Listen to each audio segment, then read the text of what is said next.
నన్ను చంపొద్దండి. మా ఊరికి వెళ్ళిపోతాం, మా అన్నయ్య దగ్గరికి వెళ్ళిపోతాం.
సార్, ఈ హత్య ఎలా జరుగుతుందంటారు? ఇప్పుడేగా వచ్చాం. కోటేశ్వరరావు గారు, మీరేం కంగారు పడకండి, మనం పోలీస్ సెక్యూరిటీ పెట్టించుకుందాం. పోలీసులు ముఖ్యమంత్రిని కాపాడడానికి నానా పాటలు పడతా ఉంటే మిమ్మల్ని ఏం కాపాడతారండి? కరెక్ట్ గా చెప్పావురా బామ్మరిది. నా థింకింగ్ ఎప్పుడు కరెక్ట్ గానే ఉంటుంది బావా. అందుకే ఓ 25-30 లక్షల రూపాయలు నా పేరును పెట్టేవనుకో, ఓ చిన్న ఇల్లు కొనుక్కుని చచ్చిపోయిన వాడు పెద్ద తిన్నాడు స్టీల్ గ్లాస్ మీద పేరు రాయించుకున్నట్టు నా ఇల్లు మా బావ ధర్మం అని నీ పేరు రాయించుకుంటాను బావా. మంచి చెడు లేకుండా నోటికి ఏదో ఒకేయటమేనా? ఆడెప్పుడు జరిగేదే చెప్తాడు. మీకేమన్నా పిచ్చెక్కిందా? బాలవాక్కు బ్రహ్మవాక్కు అని బామ్మది వాక్కు బ్రహ్మవాక్కు ఏమిటండి? బామ్మరిది, ఆ స్వామి వాడి పెళ్ళాం పోతే ₹1,00,00,000 రాయించు, నేను పోతే ఆస్తి మొత్తం రాయించుకోరా. అయినా నీకేం కాదులే బావా, 100 ఏళ్ళు బతుకుతావు. బావమరిది అంటే బ్రతకూరేవాడు అర్థం. బతకగోరేవాడు అయితే ఆస్తి ఎందుకు రాయమంటావు? నేను బతకూరినంత మాత్రం మా బావ బతుకుతాడు. ఆ స్వామి బతకనివ్వాలి కదా. అనుమానం లేదు రఘు, ఈ మర్డర్ కూడా ఆ స్వామి చేసి ఉంటాడు. ఇన్ని మట్టలు చేస్తున్నా కూడా మన డిపార్ట్మెంట్ చిన్న క్లూ కూడా దొరకకుండా చేస్తున్నాడు. అది కదా హైలైట్. ఏంటా అర్ధరాత్రి పూట? ఏం లేదండి, స్టేట్ క్లబ్ ఓనర్ బాపిరెడ్డి గారిని చంపిన వాళ్ళని నేను ప్రత్యక్షంగా చూశానండి. ఎవరు? నా చెల్లెళ్ళు సీత గీత సార్. అలానా? ఎలా చంపారు సార్ తమరి చెల్లెళ్ళు? రోట్లో కందిపప్పుని రోకలితో దంచినట్టు దంచి నీళ్ళల్లో ముంచి చంపేశారు సార్. అబ్బా, మీ చెల్లెళ్ళకి సపోర్ట్ గా ఆ వీరప్పన్ కూడా వచ్చాడా సార్? వీరప్పన్ రాబట్టే కదా సార్ మా చెల్లెలను పట్టుకోలేకపోయాను. అవునా? తుపాకీతో భయపెట్టాడా సార్? లేదండి, ఏనుగు దంతంతో పొడుస్తానికి వచ్చాడు సార్. ఏంట్రా నువ్వు పోలీసులతో ఆడుకుంటావురా? జడ్జి గారు, జడ్జి గారు, ఈ సమాజంలో న్యాయం జరగదా? న్యాయం చేతులు ఎంత పొడవైనా సాగుతాయంటారు. మరి అదే నిజమైతే ఈ రోజు స్టేట్ క్లబ్ ఓనర్ హత్య జరిగేది కాదు కదా అంటున్నాడయ్యా స్వామి. సార్, ఏమి సార్ అయ్యా, మీరు ఆ రోజే అడవికెళ్ళి అతను చెల్లెళ్ళని పట్టుకుని ఉంటే ఈ రోజు ఈ మటర్ జరిగేదా? జరిగేది కాదు సార్. అంటే స్వామి చెప్పినట్టు మీరు డ్యూటీ చేయకుండా తప్పతాగి పడుకుంటున్నారు అన్నది నిజం అన్నమాట. Sorry sir. I don't want your explanations. మీరు ఈ రోజే సత్యమంగళం అడవులకు బయలుదేరి వెంటనే సీతా గీతల్ని పట్టుకోండి. వీలైతే వీరప్పని కూడా. ఓకే సార్, ఈ రోజే బయలుదేరుతాం సార్. ఓకే. నీ ప్లాన్ నాకు తెలుసు స్వామి. నువ్వు జడ్జి గారికి ఫోన్ చేసి మమ్మల్ని అడవికి పంపించి నువ్వు కోటేశ్వరకు చెక్ పెట్టాలనే కదా? సార్ జగ్బాస్ గారు వచ్చేస్తున్నాడు. Welcome sir. సడన్ గా ఈ ఎఫెక్ట్ ఏంటి? మా బాస్ మీ అకౌంట్ ఓపెన్ చేయడానికి ఒప్పుకున్నారు. ఒప్పుకోక చేస్తాడా?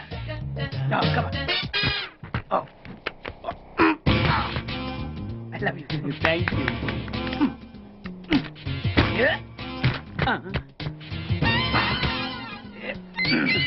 అయ్యి బాబోయ్ 2 కోట్లు. ఈ కోట్లు బాడీ మీద వేసుకోవడానికి పనికి వస్తాయేమో కానీ ఆ దీలో వేయడానికి పనికి.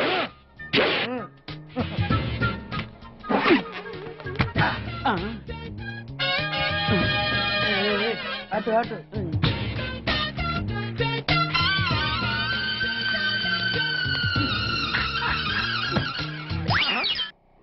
10 పైసలా? ఈ 10 పైసలు ఆర్డీ చేయాలి. 10 పైసలు ఆర్డీలు వేయటం ఏంటయ్యా? 10 పైసలు డబ్బులు కాదా? ఈ 10 పైసలతో 4 వేరుశనగ పప్పులు వస్తాయి. ఈ 10 పైసలతో 2 5 పైసల బిల్లులు వస్తాయి. ఈ డైలాగ్ ఎక్కడో విన్నట్టుంది. విన్నట్టు కాదు, నువ్వే అన్నావు. బాగా గుర్తు తెచ్చుకో. బంజారా హిల్స్, రోడ్ నెంబర్ 6, చెట్టు నెంబర్ 16. అయ్యా అయ్యా ధర్మం చేయండి అయ్యా. బాబయ్యా ధర్మం చేయి బాబు. ఆగు, వెతికయ్యా, నిమ్మలంగా వెతికయ్యా. కింది జేబులో చూడయ్యా, నోట్ చూడయ్యా. అయ్యా దీంట్లో చూడయ్యా, 50 రూపాయలు. అయ్యా తీసుకో. 10 పైసలా? ఏం 10 పైసలు పైసలు కాదా? 10 పైసలు పెడితే 4 వేరుశనగ పప్పులు వస్తాయి. 10 పైసలు పెడితే 2 5 పైసలు బిళ్ళలు వస్తాయి.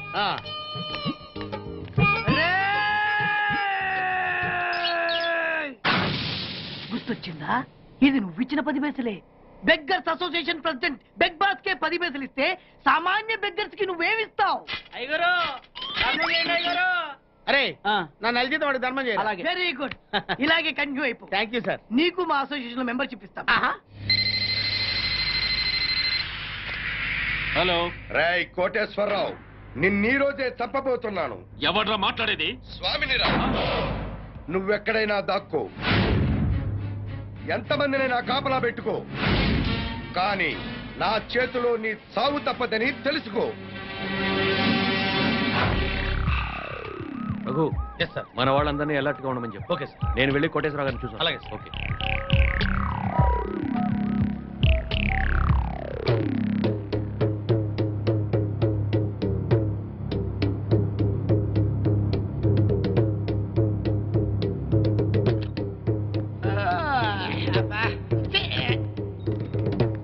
ఏంటి బాబా అర్ధరాత్రి గడి మధ్యలో తరువు? నువ్వు పడుకోవు, ఎవరిని పడుకోనేవో. అయినా నువ్వు మధ్యలో వాయించినంత మాత్రాన ఆ స్వామి రావడం మానేస్తాడా? ఆ స్వామి గారు నెరవేరకుండా పోద్దా?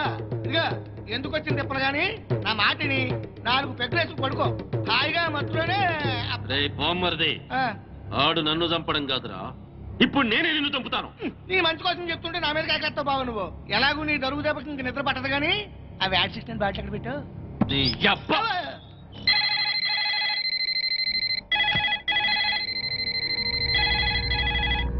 కోటేశ్వరరావు గారు లిఫ్ట్ చేయండి. హలో, నేను ఎస్పీని మాట్లాడుతున్నాను. అక్కడ ఇన్స్పెక్టర్ బెనర్జీ ఉన్నాడా? సార్ మీరు పెట్టండి సార్. సార్ నేను బెనర్జీని మాట్లాడుతున్నాను సార్. బెనర్జీ, కోటేశ్వరరావు గారికి వాళ్ళ ఇంట్లో సేఫ్టీ లేదు. మన కంట్రోల్ రూమ్కి తీసుకురా with protection. Yes sir. Sir మా ఎస్పీ గారు మిమ్మల్ని మా కస్టడీలో ఉంచమని ఆర్డర్ వేశారండి. వెళ్దాం పదండి. రఘు సార్, అందరిని ఫాలో అవ్వమని చెప్పు. Come on pick. Yes sir. Constable రండి, ఫాలో మీ. Yes sir. మీరు ఎక్కండి సార్. త్వరగా.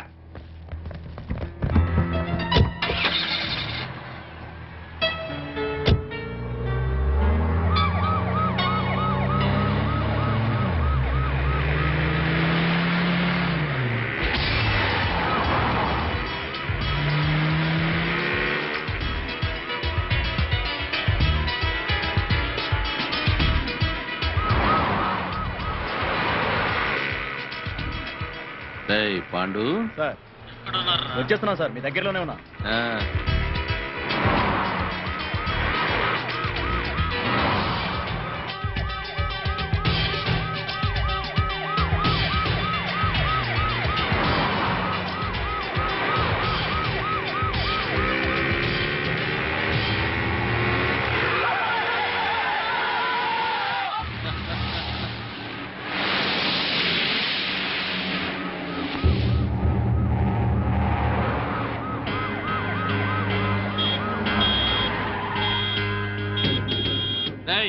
ఏమిట్రా రోడ్డు గడ్డంగా ఆపావు? ఆపలేదు సార్, ఆగిపోయింది. సర్లే తొందరగా అలాగే సార్. 420. Yes sir. వెనకాల 9999 వస్తుందని చూడు. వస్తుంది సార్, మనల్ని ఫాలో అవుతుంది. అప్పుడప్పుడు చూస్తూ ఉండు. మరి మరి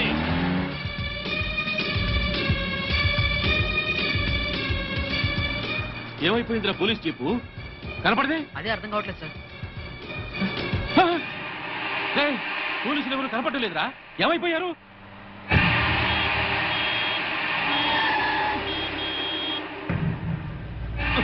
మళ్ళీ వీడేవట్రా రోడ్డు అడ్డంగా పెట్టాడు? ఇదేమన్నా పార్కింగా? నీ బాబుగారు రోడ్డు అనుకున్నావా?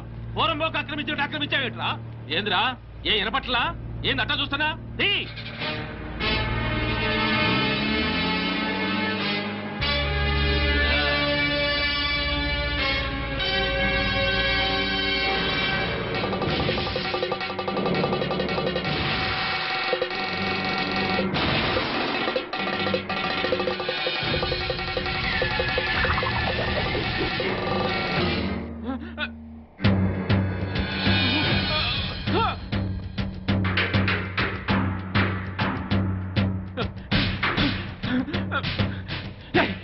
ఎక్కడ తెచ్చారా?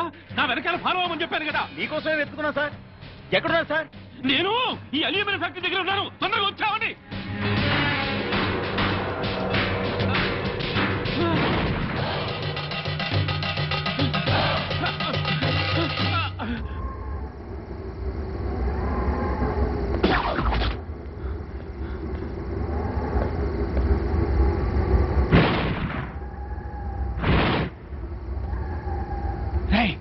ఎక్కడున్నారా? మీరెక్కడున్నారు సార్? ఫ్యాక్టరీ లోపల ఉన్నా.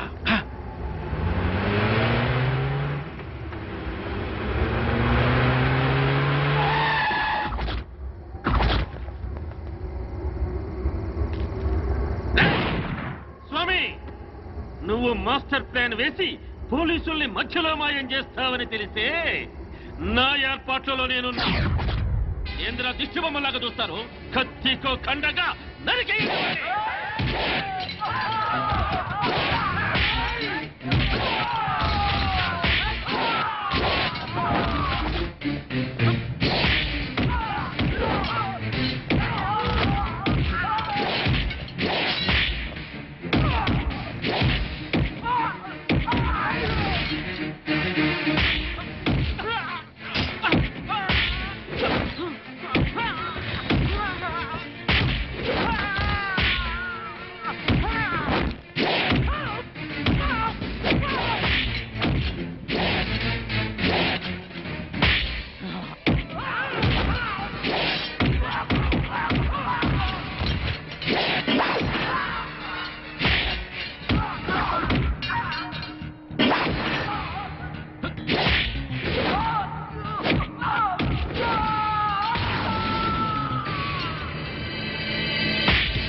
గ్యారంటీగా తప్పేది నన్నే.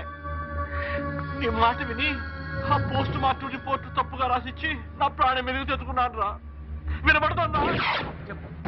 ఇప్పుడు నేను కాపాడవలసిన బాధ్యత కూడా నీ మీద ఉన్నవరే ఉమాపతి. నన్ను కాపాడరా. సరేరా, ఇప్పటిదాకా ఈ కేసులో నా మాట విన్నావు కాబట్టి ఇప్పుడు కూడా నా మాట విని వెంటనే వెళ్ళి ప్రెస్ మీట్ పెట్టు. ప్రెస్ మీటా? ప్రెస్ మీట్ ఏమిట్రా? ఎస్, నేను ఇచ్చిన పోస్ట్ మార్టం రిపోర్ట్ కరెక్ట్ అయింది కాదు, మిస్టేకన్ ఐడెంటిటీ అని చెప్పు. చెప్తే మన వాళ్ళని మర్డర్ చేసిన కేసులని ఆ మొగుడు పెళ్ళాల మీదకి రావాలంటే చనిపోయింది సీతా గీతలను రుజువు చేస్తే చాలరా, వెంటనే వాళ్ళ లోపల. మిస్టేకెన్ ఐడెంటిటీ మూలంగా పోస్ట్ మార్టం రిపోర్ట్ విషయంలో పెద్ద పొరపాటే జరిగిపోయింది. నర్సాపూర్ ఫారెస్ట్ లో హత్యగాయింపబడింది 35 సంవత్సరాలున్న ఆడవాడు కాదు, 17-18 సంవత్సరాలున్న ఆడపిల్లలు. అయితే చనిపోయింది మెడిసిన్ స్టూడెంట్ సీతాగీతలు అయి ఉంటారా సార్? 100%, 100కి 100 చనిపోయింది సీతాగీతలే. No doubt about it. నా వలన జరిగిన ఈ పొరపాటును క్షమించమని ప్రజలను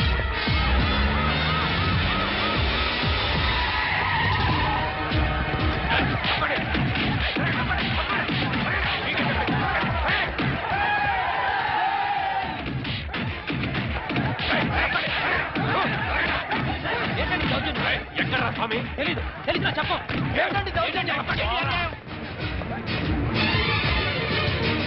ఎక్కడే నీ మొగుడు? తెలీదు.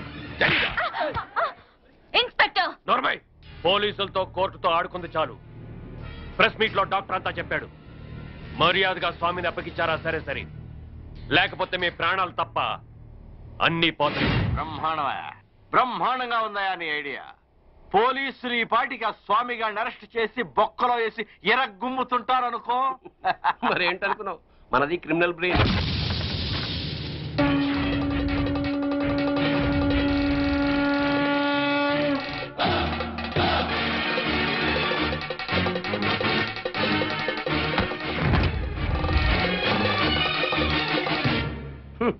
నీ క్రిమినల్ బ్రెయిన్ తోనే ఈ సుబ్బారెడ్డి ప్రెస్ మీట్ పెట్టాడు. వీడికి నీకు సంబంధం లేదు సార్. వాడు డాక్టర్, నేను లాయరు, వీడు జస్ట్ నా క్లయింట్. పైగా వాడి క్యాష్ వేరు, నా క్యాష్ వేరు. ఈ కేసులో నిన్ను లాయర్ గా పెట్టుకుంటాను. అప్పుడు నేను నీ క్లయింట్నేగా. ఖచ్చితంగా నా క్లయింట్ అయిపోతారు సార్. అప్పుడు నన్ను కోర్టులో నిర్దోషిగా నిరూపించాల్సిన బాధ్యత నీదేగా. కాదని ఎవరు చెప్పారు సార్? అసలు మిమ్మల్ని హంతకులన్న వేధవులు ఎవరండి? మీకు ఆ హత్యలకి ఎటువంటి సంబంధం లేదు లేదు లేదు. ఇదే మాట రేపు కోర్టులో చెప్పడం ఏమిటి సార్?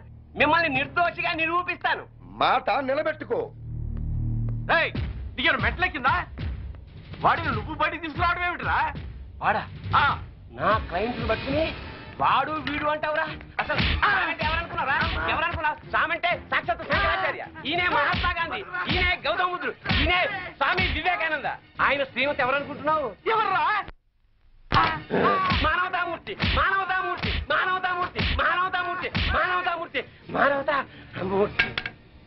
మానవతామూర్తి? అవును సార్. ఈ హత్యలకి నా క్లయింట్లు వేణుగోపాల స్వామి, కనక మహాలక్ష్ములకి ఎటువంటి సంబంధము లేదు. నా క్లయింట్లు నిర్దోషులు సార్. పోలీసులు వీళ్ల మీద తప్పుడు కేసులు బనాయించి అనవసరంగా కోర్టుకి ఇచ్చారు.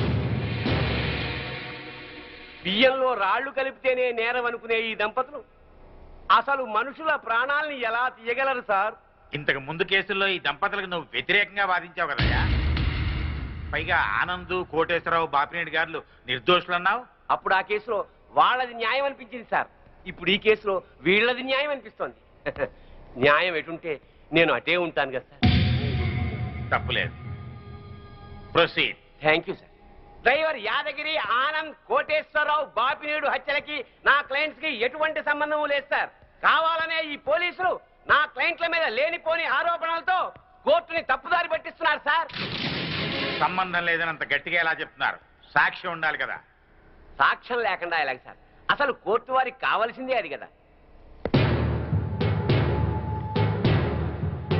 నమస్కారం సార్. ఇంతకు ముందు సీతాగీతల హత్య కేసులో పోస్ట్ మార్టం రిపోర్ట్ ఇచ్చిన డాక్టర్ నేనే సార్. ఆయన ఆ డెడ్ బాడీ సీతాగీతలవి కావని, 35 ఏళ్ల వయసున్న వేరే ఆడవాడమని ఇదే కోర్టులో రిపోర్ట్ సబ్మిట్ చేశాను సార్. ఎస్. ఆ డెడ్ బాడీ సీతాగీతలవి కావని చెప్పడానికి వచ్చాను సార్. ఇదేమిటయ్యా, నీ వల్లే కదా ఈ కేసు మళ్ళీ మోసుకొచ్చింది. చనిపోయింది 35 ఏళ్ల వయసున్న వాళ్ళు కాదు, 18 ఏళ్ల వయసున్న వాళ్ళు అని నిన్న ప్రెస్కి నువ్వే కదా చెప్పావు. చెప్పాను సార్, అలా చెప్పాల్సి వచ్చింది సార్. ఈ పోలీసులు నన్ను కొట్టి చిత్రహింసలు పెట్టి ఆ రకంగా చెప్పించారు సార్. కావాలంటే చూడండి సార్,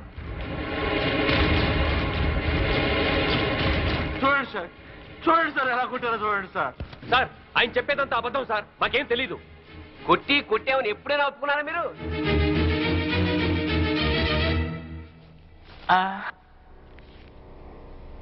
మిమ్మల్ని కొట్టి మీ చేత అబద్ధం చెప్పించాల్సిన అవసరం పోలీసులకే ఉందండి. చాలా ఉంది సార్. మీరేమో నేరస్తులైన సీతాగీతల్ని పట్టుకోమని పోలీసుల మీద ఒత్తిడి చేస్తున్నారు.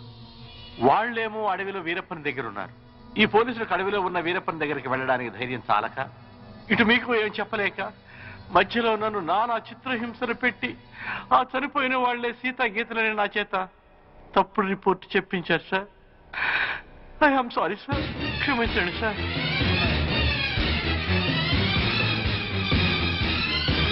ఒక బాధ్యత గల ప్రభుత్వ డాక్టర్గా అప్పుడు ఇప్పుడు ఒకే మాట నిలబడుతున్నాను సార్. కోర్టు ముందు ప్రవేశపెట్టిన డాక్టర్ గారి సాక్ష్యాన్ని పరిగణనలోకి తీసుకుని కోర్టుని తప్పుదారి పట్టించిన ఈ ఇన్స్పెక్టర్ మీద, ఎస్ఐ మీద చర్యలు తీసుకుంటూ అమాయకులైన నా క్లయింట్లకి న్యాయం జరిపించవలసిందిగా కోర్టు వారిని సవినయంగా కోరుకుంటుంది.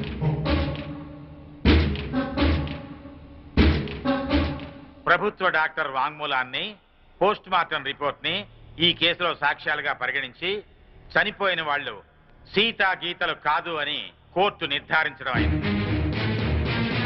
డ్యూటీని సక్రమంగా చేయని పోలీసుల్ని గట్టిగా మందలిస్తూ అడవిలో ఉన్న సీతా గీతల్ని వెంటనే పట్టుకోవాల్సిందిగా పోలీస్ డిపార్ట్మెంట్ ని ఆదేశించడం అయింది.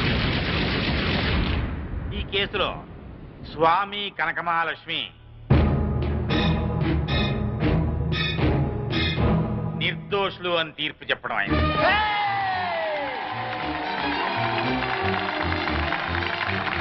ఆగండి, ఆగండి, ఆగండి.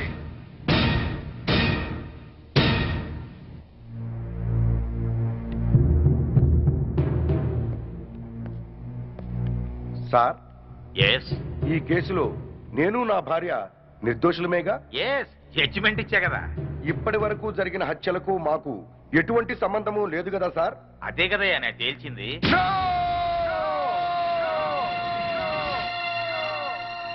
ఆ భగవంతుని సాక్షిగా, ఈ న్యాయస్థానం సాక్షిగా అసలు నిజం చెప్తున్నాను సార్. ఈ హత్యలన్నీ నేనే చేశాను.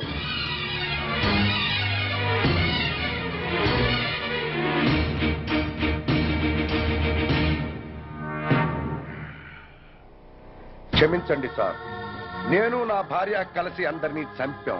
మేము హంతకులం సార్. అయినా సరే లాయర్ గారి చాతుర్యంతో, డాక్టర్ గారి సహకారంతో మేము నిర్దోషులుగా బయటికి వెడుతున్నాం సార్. సామాన్యులమైన మాలాంటి వాళ్లే కోర్టుని మోసం చేసి వెళ్లిపోతుంటే ఇక డబ్బున్న వాళ్ళు, గూండాలు, రాజకీయ నాయకులు కోర్టులకు అత్తవారిళ్లకు వచ్చినట్టు వచ్చి నిర్దోషులుగా వెళ్లిపోతున్నారు సార్. ఇది న్యాయమేనా సార్? బజార్లో సిగరెట్లు కొనుక్కున్నట్టు, కిళ్ళీలు కొనుక్కున్నట్టు సాక్షుల్ని కొనుక్కుని మీ ముందు పెడుతుంటే వాటిని బట్టి తీర్పు చెప్పటం ఎంతటి అన్యాయం సార్. ఈ న్యాయస్థానంలో తప్పు చేసిన వాడికి శిక్ష పడుతుందనే భయమే ఉంటే ఆ దుర్మార్గులు నా చెల్లెల్ని ఇంత కిరాతకంగా చంపేవాడు కాదు సార్. నేను చేస్తున్న ఈ న్యాయ పోరాటం నా చెల్లెళ్ళ గురించి కాదు సార్. ఈ భారతదేశంలో ఎందరో అక్క చెల్లెళ్ళు అన్యాయాలకు, అక్రమాలకు బలైపోతున్నారు సార్. అలా జరగకుండా ఉండాలంటే ఈ న్యాయ వ్యవస్థను ప్రక్షాళన చెయ్యాలి సార్, ప్రక్షాళన చెయ్యాలి.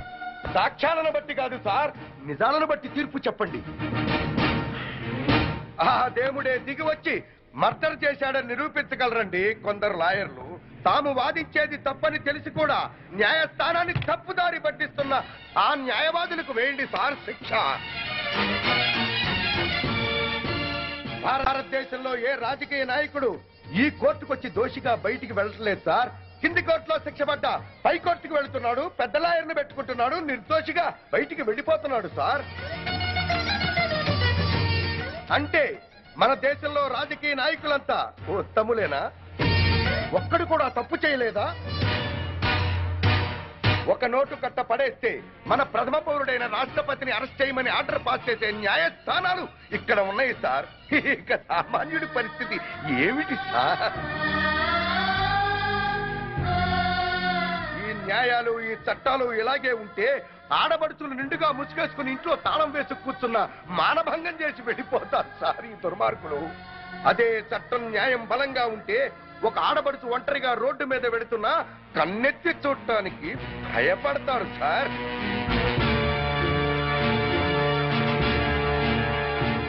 మీ ఐపీసీలో అచ్చు తప్పులు కాదు సార్, కొన్ని అచ్చంగా మాత్రమే ఉన్నాయి. చిన్న పిల్లలు చదివే పాఠ్య పుస్తకాల్లో అచ్చు తప్పులు ఉంటే అదేదో పెద్ద తప్పుగా భావించి వెంటనే వాటిని సరిచేస్తున్నారే.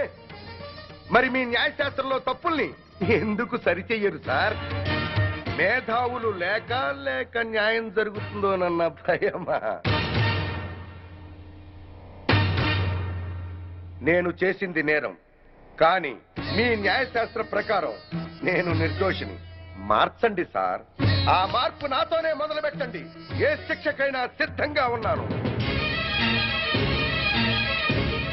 సాక్ష్యంతో కాక నిజాన్ని బట్టి తీర్పు చెప్పండి సార్.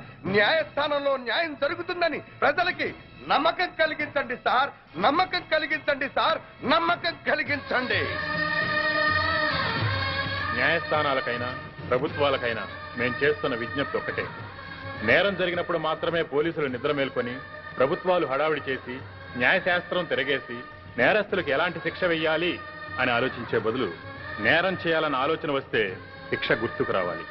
దానికి తగినట్లుగా న్యాయశాస్త్రాన్ని సవరిస్తే ఆనంద్ లాంటి నీచులు పుట్టుకురారని మా నమ్మకం.